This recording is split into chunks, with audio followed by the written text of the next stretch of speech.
Okay, so have you ever had that feeling where you finally like nail something you've been working on, like could be a personal goal, a creative project, anything that really matters to you, but then you go online Yeah. and suddenly your awesome thing, it kind of feels less awesome Mm-hmm. because Yeah. there's like a kid in South Korea who can reverse air flare on a skateboard while juggling flaming bowling pins, and the internet is just like losing its collective mind. Right. So why does this happen? Why do our own, what are those genuine things that we achieve? Why can they feel a little muted in this age of just like constant online amazement? Well, that's exactly the question that this document we're looking at kind of raises. Yeah. It's from March 24th, 2025. It's called Modern Accomplishments Reflection. Mm. And it really dives right into this feeling, Yeah, that personal achievements kind of get lost in the digital buzz. absolutely. I mean, this document, it's a total gold mine of thoughts on why our milestones can sometimes feel like whispers in a hurricane. Yeah. So today's deep dive, we're going to unpack this whole phenomenon. Right. We want to explore why our personal victories, they can feel a bit underwhelming when we're constantly bombarded with everyone else's seemingly extraordinary feats. Yeah. And maybe more importantly, what can we actually do to reclaim that sense of value in our own efforts? Yeah. Yeah, and maybe a good place to start is by kind of unpacking what the document calls, the era of overwhelming access. Okay. So the internet and social media, basically, they've leveled the playing field. Yeah. So all experiences, big or small, are kind of presented side by side. You might see a friend celebrating a new job next to, a news story about some scientific breakthrough. Yeah. It's just all there at once. It's this constant stream of just incredible human endeavor, isn't it? Yeah. Like, I love the examples that the document gives. It talks about these unbelievably talented South Korean teen dancers. We see gamers who can beat these complex worlds in record time, street artists in Brazil creating just breathtaking murals, seemingly overnight child prodigies composing symphonies. Like, it's a nonstop feat of peak performance. Yeah. From every corner of the globe. It's a lot to take in. It is? And I think that's part of the problem, Yeah. Because when you're constantly seeing the exceptional, Yeah. that starts to become what you think is normal, right? Exactly. And so the document uses this great term, achievement inflation. Right. Think about it, when you're always seeing amazing things, the things that used to be impressive, Yeah. they just become the baseline. Yeah. And that can really diminish the impact of our own achievements. It totally can. I mean, Yeah. think back to when a local artist having an exhibition felt like this huge event in your community. Right. Now that same exhibition, it's competing for attention Mm-hmm. with, news of some major international artist's retrospective. And it's not that the local artist's work isn't valuable. Right. It's just that our internal gauge for success has Yeah. shifted. It's been warped. It's been war. Yeah, totally. Like this constant influx of global talent. It's like our ability to be impressed Yeah. has been stretched thin. Right. And there's like a psychological layer to this too. Okay. The document talks about how the satisfaction that we get from our own accomplishments, it's become linked to, external validation. Oh, yeah. Likes, shares, comments, Yeah. We post about our wins hoping for that digital pat on the back. Right. And the amount of recognition we need to feel good about it, Yeah, it like- just keeps increasing. It keeps going up and up and up. Yeah. Yeah. It's almost like we've outsourced our sense of accomplishment to the digital world. In a way. And because those algorithms tend to favor what's new Mhm. and attention grabbing anything that isn't, and I'm quoting the document here, shocking, beautiful, controversial, hilarious, or groundbreaking, it just gets lost Yeah. in the noise. And as you were saying, that can leave our own efforts feeling a bit forgotten. Exactly. And this kind of environment, it rewires our attention spans. Yeah. We're constantly seeking that next dopamine hit, right? That next viral thing. And in that pursuit, the quieter, more personal achievements, the things that you and the people around you are doing, Yeah. they just fade into the background. It's true. It's such a stark contrast to a time when, and I'm quoting the document again here, the bar for being impressed was lower and perhaps more honest. Yeah, I love that. Think about community talent shows, Yeah. friends sharing their hobbies, Yeah. their creative attempts. Right. There was this genuine appreciation for the effort itself, not just the flawlessly executed final product. I think that's so important, Yeah. because now it's Yeah. like everything has to be perfect. Yeah. It has to be the best. And that takes away from the experience a bit. Right. And you know, the document, it gives this great example about being impressed by someone just singing an Adele song well enough. Yeah. It wasn't about hitting every note perfectly. Right. It was about the attempt, Yeah. the vulnerability, the shared experience. And that's Exactly. what's kind of missing now. Yeah, because now that same heartfelt effort is being filtered through this lens of like global mastery. Right. And we might compare it to the best of the best. Right. Like, yeah, that was a nice song, but it's no Billie Eilish. Exactly. And the document points out this subtle but significant consequence.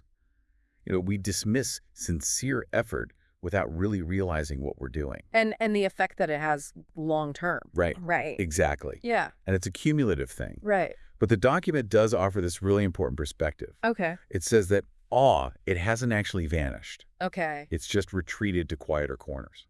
I like that. You know, the dedication, the individual journey, Mm. the effort that goes unseen. Right. And by retraining our focus, we can start to feel more connected to the world around us Yeah. and to our own internal experiences. The document emphasizes that in this noisy age, presence and genuine humility, Right. those are actually quite rare They are. and therefore incredibly valuable. Yeah, and building on that point about how this, you know, this access changes our baseline for achievement, Yeah. the document kind of delves into a related consequence, Right. the erosion of our capacity for awe. Okay. And it talks about this feeling, you know, when we hear about some new record being broken or some crazy invention, Mm-hmm. our first reaction isn't always amazement. Yeah. It's sometimes just like, oh, well, it's about time. Yeah. You know, like we've come to expect these breakthroughs. It's almost like we've shifted from being awestruck Yeah. to just expecting the extraordinary as a matter of course. Yeah. We're just like, oh, okay, yeah, makes sense. The document says, and I love this, we used to be awestruck. Now we're just updated. I love that line. It's not necessary that we're cynical. Right. It's more that we're constantly bombarded with the unbelievable. Right. And so our sense of wonder, it gets fatigued. It does. And the document uses this great analogy. Yeah. It says awe has become like a rare spice Okay. that's been added to every meal. When you're constantly exposed to it, Yeah. it loses its impact. Of course. We're in this state of near constant stimulation, and it leads to emotional desensitization. Yeah, I get that. And then the document brings in some really interesting perspectives. Right. It mentions Byung-Chul Han Yeah. and his concept of a society of achievement from his book, The Burnout Society. Mm. And his argument is that this relentless pressure to achieve, Yeah. this constant comparison, it actually erodes our ability for deep thought and emotional resonance. Right.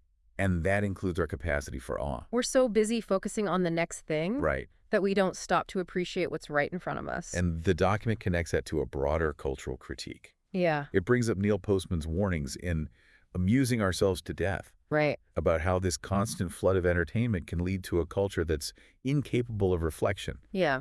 And in that kind of environment, even true brilliance, it's just passively consumed and then forgotten. It's like we're just scrolling and scrolling and scrolling. Yeah, it makes you think about all the underlying factors, doesn't it? It does, yeah. The document touches on, the way algorithms on social media reward virality and sensationalism, Right. our culture's obsession with novelty and what's next, Mm-hmm. and just the general psychological toll Mm-hmm. of constant comparison. Yeah. It's like this perfect storm of factors Yeah. that are diminishing our ability to be truly impressed. Yeah. And it's interesting because the document also talks about how even significant life events, Yeah. like death, can Okay. sometimes be reduced to just data points in this endless stream of information, Right. which just adds to this overall sense of casualness. Yeah, it's like the constant exposure to extremes has desensitized us to the weight of things. Yeah. It's like nothing is truly shocking anymore. Yeah, and then here's where it gets really interesting. Okay. The document points out this almost uncomfortable feeling that we shouldn't be too easily impressed, Mm-hmm. that expressing awe is somehow naive or vulnerable. Yeah, like it's not cool to be impressed. It's like this emotional stoicism disguised as sophistication. I like that. Right. Yeah, it's like we're trying to be too cool for school. Exactly. But you know what's so important is that the document reframes awe, Right. not as a weakness, Yeah. but as something really important. Mm-hmm. It has the power to interrupt our ego, Right. to connect us to something larger than ourselves, to the mystery of being alive. I like that. And that's something we need more than ever. We do. especially now. Yeah, so the takeaway here isn't to block out all this incredible information, Right. but to be more mindful about how we engage with it, Yeah. to pause, to reflect, to consider the story, the dedication, the sheer effort that goes into any achievement, not just the final polished result. Right. It's about appreciating the journey, not just the destination. Absolutely. And this leads us to a really personal part of the reflection, Okay. where the author talks about their own experiences with personal accomplishments Right. and how they can sometimes feel, muted even to themselves. Yeah. Things like graduating from college, buying a home, completing a book, even achieving a long-term goal in a video game. Yeah. These are all significant milestones Yeah, you are. that take real dedication and focus. Right. But even the acknowledgement from ourselves and others, it can feel lukewarm. Yeah. It's like a polite, that's great. And then everyone moves on. Yeah, totally. The document uses this powerful image of, finally finishing a challenging video game Okay. and feeling like you're whispering into a canyon and getting no echo back, Right. I you know? love that image. And what's so relatable is the disorientation that can come with that. Yeah. We're taught that hard work leads to recognition, that accomplishment brings reward. Yeah. But in this oversaturated world, simply completing something, no matter how significant it might be personally, Yeah. it often goes unnoticed unless it goes viral. Exactly. And then there's this internal comparison that kicks in, even when we know that better is subjective, Yeah. It's hard not to compare our work to others. Especially those who have more reach, Right. more polished results, more attention. And the document mentions how we focus on the numbers, Yeah. like shares, downloads. Extra metrics. Yeah. And we completely overlook the heart, the personal circumstances that went into creating something. It's so true. And it highlights the disconnect between the personal value of the journey, Yeah. the growth, the learning that happens along the way, and the world's focus on the final outcome. Right. It's all about the product, not the process. Yeah, and that constant culture of comparison can turn achievement into a competition. It's like everything's a race. It is. And it shifts the focus from the joy of creation to a more transactional mindset. Yeah. It's like, what did you get out of it Right. instead of what did it give you? And that takes away from the value of the act of creation itself. Totally. But there's this real yearning in this section of the document, Okay. to believe that meaning can be personal. That effort alone has value, even without external validation. It's about finding satisfaction in the doing. Yes. And being able to say, I made that, Exactly. regardless of how the world reacts. And this brings us to a really profound question, Right. the question of meaning. Mm-hmm. The document poses this really deep thought. If nothing truly means anything, then why do anything at all? Wow. And it's a feeling I think a lot of us can relate to, Yeah. especially in those quiet moments when the external validation just isn't there. Especially when you're alone with your thoughts. Yeah, it can be tough. It can. And, I think this is a feeling that resonates with so many people, Yeah. especially when that initial enthusiasm for a project fades All right. and the external feedback is minimal. It's like you hit a wall. Right. But the document challenges the idea that meaning comes solely from scale, Okay. from how many people see or appreciate something. So it's not just about reaching the masses. Right. And instead it offers this beautiful alternative. That meaning might actually be measured by depth, Okay. by how deeply something resonates with you personally or even just with one other person. So it's about impact, not just reach. Totally. It uses these really great analogies like planting gardens that you might never see fully grown or Yep. writing unsent letters. Yeah. And it emphasizes that not every act needs to be part of some grand public narrative. It's okay to create just for yourself. Yeah.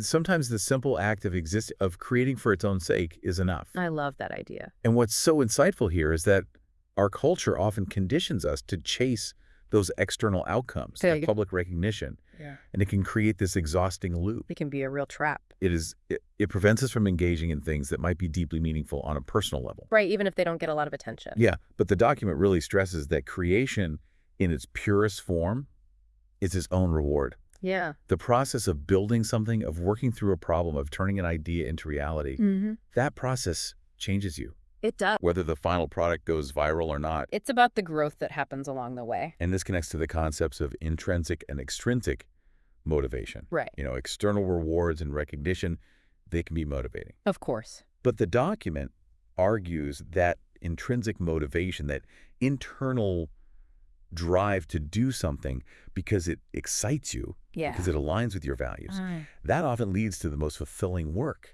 It does. And it creates a more stable sense of identity. It's not dependent on what other people think. Exactly. So maybe the point isn't to strive to be seen by everyone, Right. but to cultivate the ability to see yourself. To acknowledge your own efforts. Yeah, to acknowledge your own journey and to be able to say, I was here.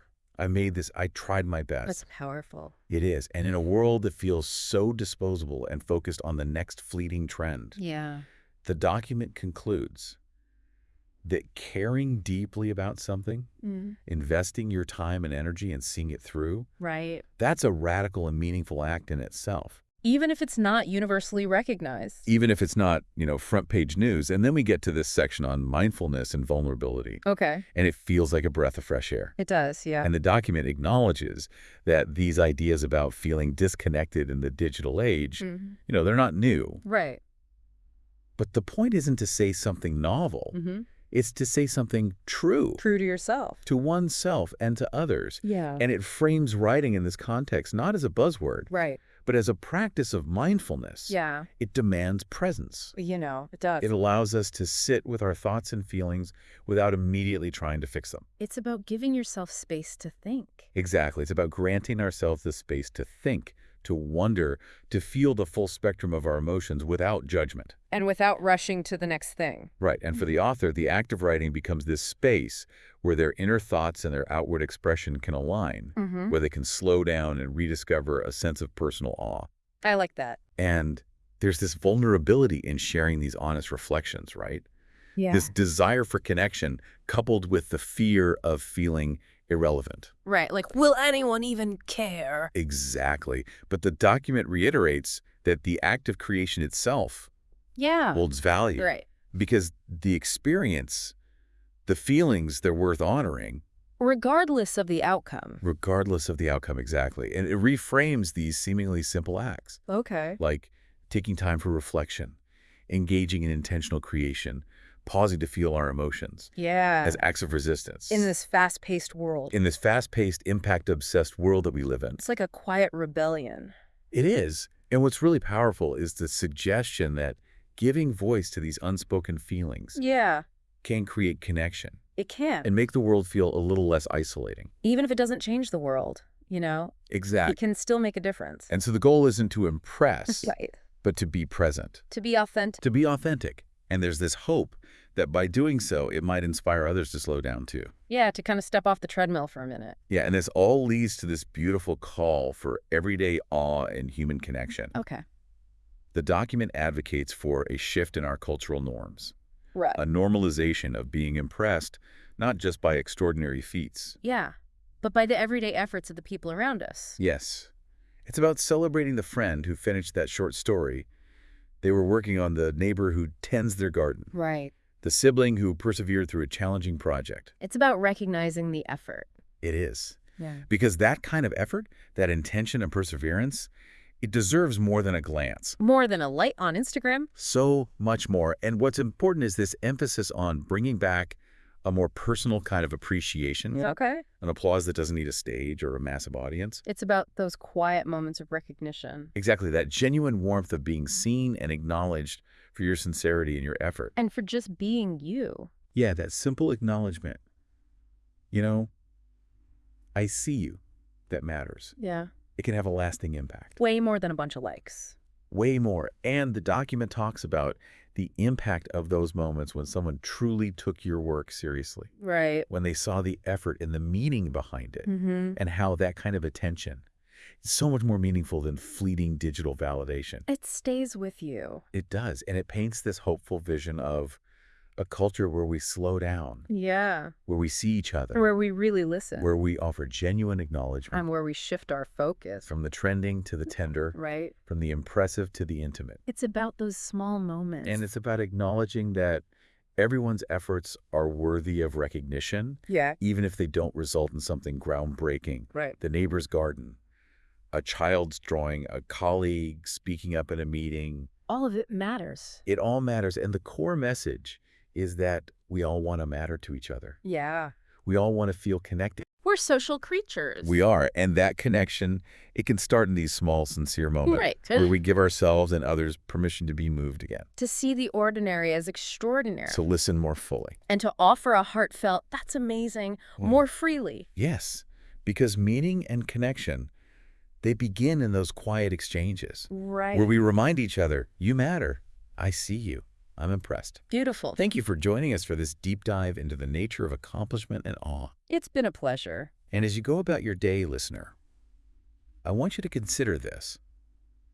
Think about one ordinary achievement in your own life or in the life of someone you know. Mm-hmm. What were the unseen efforts, the intentions, the perseverance that went into it? Right. Can you choose to see that achievement as extraordinary today? I love that. Carry that perspective with you and look for those opportunities to offer genuine acknowledgement to the people around you. Wonderful. Until our next deep dive.